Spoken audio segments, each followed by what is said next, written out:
Welcome to Patscast.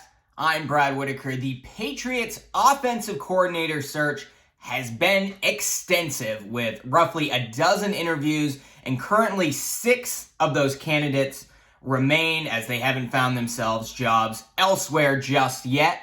The list of those candidates includes Rams tight ends coach Nick Caley, former tight ends coach for the New England Patriots, ex-Bears offensive coordinator Luke Getsy, who's actually in New England today for an in-person interview, his second for the offensive coordinator role. Lions pass coordinator Terry Engstrand, 49ers tight ends coach Brian Fleury, 49ers assistant Clint Kubiak, son of Gary Kubiak, and Raiders pass coordinator Scott Turner, who I am the least excited about on that list. But most of these guys are Kyle Shanahan, Sean McVay style offensive coaches, showing Jerod Mayo wants to modernize and simplify the offense. Now, of those candidates, still as of right now, Nick Caley is the presumed favorite. He recently also traveled to New England for an in-person interview.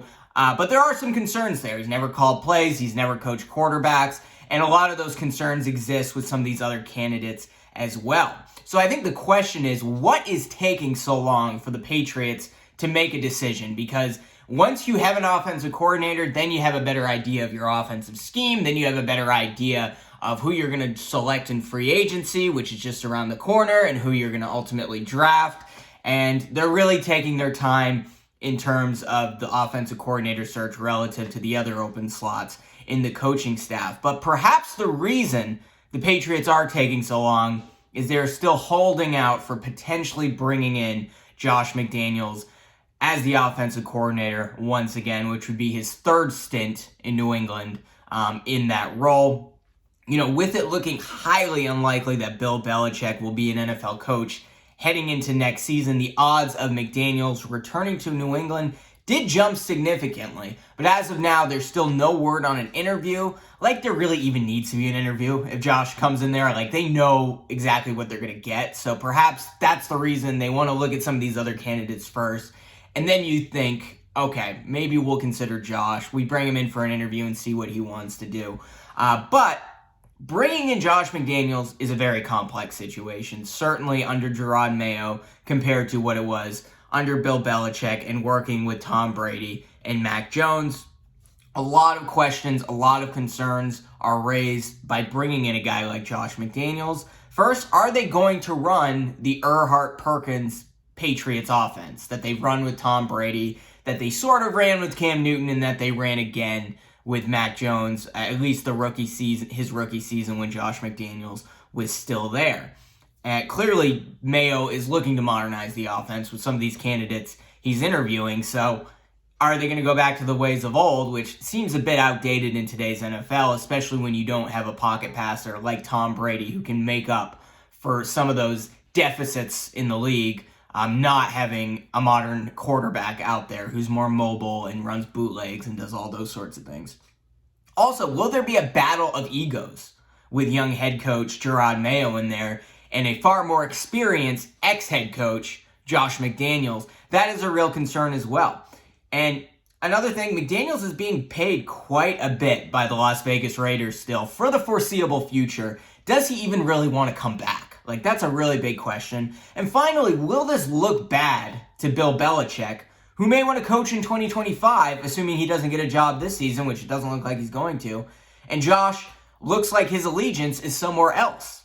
I mean, that kind of makes it impossible for him to go back with Bill Belichick if he does decide to take a year off and go back into coaching, because Josh will probably do a pretty good job in New England. Even if they are mediocre, that would still be a big improvement from the last couple of seasons, and ideally the Patriots would want to stick around with Josh McDaniels if that happens. Now, I'm actually not as concerned about modernizing the offense with a guy like Josh McDaniels as some other people are, because McDaniels' offensive style, he's shown that he is willing to adapt. I mean, he worked really well with Cam Newton.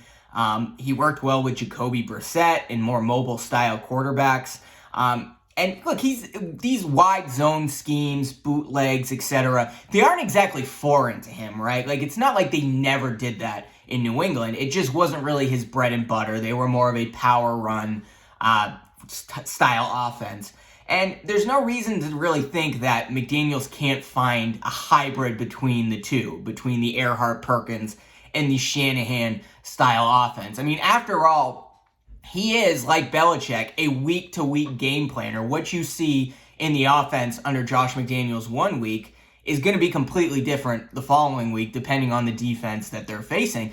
And depending on the personnel he has out there. Just an example, you remember when Tom Brady served his 4-game suspension for the Deflategate scandal, and Jimmy Garoppolo was out there, went down with a shoulder injury, as Jimmy Garoppolo often does, and they brought in their third stringer. At the time, it was Jacoby Brissett.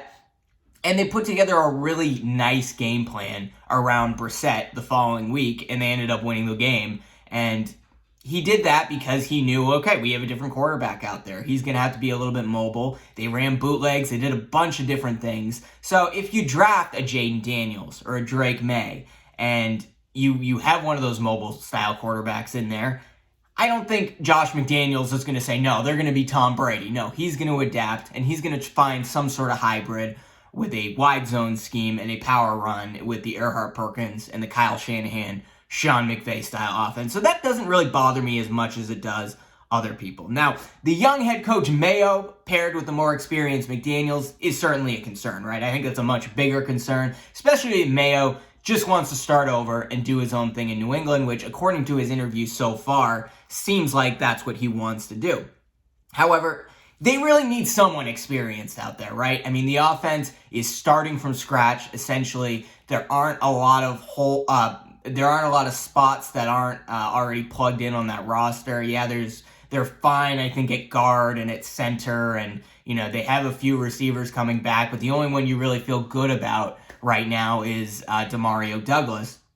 So you need someone out there who's going to come in right away and know what they're doing, and certainly Josh McDaniels would do that. Not to mention, grooming the next quarterback is vital, and McDaniels has shown that he can do that. He did it with Mac Jones. Mac Jones finished second in Rookie of the Year voting. They had the 6th-ranked offense under Josh McDaniels, which in hindsight is pretty incredible after seeing the play of Mac Jones the last couple of seasons with the 2 different offensive coordinators. And here's the thing, if Mac Jones is still on the roster, even as a backup, McDaniels has shown that he can work with him. So the top starter goes down, you're not happy with Bailey Zappi, you have Mac Jones, and hopefully he uses the offseason to regroup and fix a lot of his mistakes, and he comes back with McDaniels. They're going to work fairly well together, and then at least the offense is going to be run competently relative to Matt Patricia, Joe Judge, and Bill O'Brien this past season, which was a major disappointment.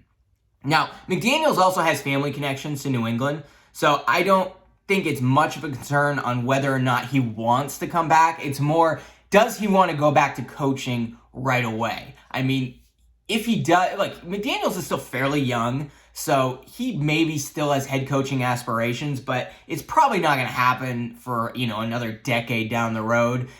He went to Denver. They did okay with Tebow. They made it to the playoffs, but it was ultimately a failure, right? Especially in his second year. And certainly it didn't really work well in Las Vegas. So maybe he does want to take a little time off and learn a little bit from the Kyle Shanahans and Sean McVays of the world before he takes an offensive coordinator role or a quarterback's coaching role or assistant head coach role somewhere else. So maybe that's what his plan is. So there just may not be urgency, but I do think he would feel good about coming back to New England because of his family connections here. He may still own a house in New England, I'm not sure, but certainly he is comfortable being in that environment and in that organization. And finally, Bill Belichick may never coach again, right? I mean, McDaniels has departed New England twice and still held a strong relationship with Bill. He came back once before. Hell, Bill Belichick may still have 2 sons on the staff, and I really do hope they keep Steve Belichick and elevate him to an assistant head coach style role. Maybe that changes if you have Josh McDaniels, because he could run the offense and be an assistant head coach, although I'm not sure Mayo would be thrilled about that. But McDaniels would likely get a lot of control over the offense, even more so than he had before, and certainly you would expect Mayo to want him to do that, considering Mayo has zero experience coaching on the offensive side of the football. He said this in interviews. Jerod Mayo has said, I'm really going to lean on the people I work with to help with coaching on offense because it is new to me, and certainly Josh McDaniels would help with that. Now, still no word on if McDaniels will even interview for the offensive coordinator role. However, if we do find out in the next few days that there is a chance, there's some smoke there, that McDaniels is considering coming back, the Patriots are considering McDaniels, and maybe he is coming in for an interview. If that happens, I would expect him to be the heavy favorite and for the Patriots to move rather quickly. So if a story breaks in the coming hours, the coming days, the coming weeks, that there is interest there, mutual interest between the Patriots and Josh McDaniels, I think it's going to happen. It's going to happen super quickly. So right now, they are keeping their cards close. They are interviewing a lot of other candidates, Nick Haley, all these other guys, and seeing what are the alternatives here. We do want to modernize the offense. And if they're not satisfied, which as of now, they don't seem to be very satisfied, then you maybe look at Josh McDaniels. So if we hear rumors, I would expect it to happen. So it would move rather quickly. So that's why I'm not too worried. I still think it's really open. But again, there are a lot of complexities, which I just laid out. Now, some other news, the Patriots have filled the have filled the special teams coordinator slot. They now have their next special teams coordinator, and that is former Rams assistant special teams coach, Jeremy Springer. I almost said Jerry Springer, but Jeremy Springer. Now, the Rams organization thinks very highly of Springer. Last year, they hired Chase Blackburn to be their special teams coordinator, and they were shocked that they were able to keep Springer around and very happy about it. So this guy has a very strong reputation. Obviously, he was not their first choice. I think the guy who went to Atlanta, I'm not catching his name right now, they offered him the job, but he decided to stay there. So he's really ultimately their second choice. It is worth noting the Rams did rank 10th worst in the NFL in terms of special teams this past season. However, the Patriots in 2022 were dead last, and this past season, they were ranked 28th overall. So even if they are the 10th worst special teams unit in the NFL, that's still a major improvement on what they were.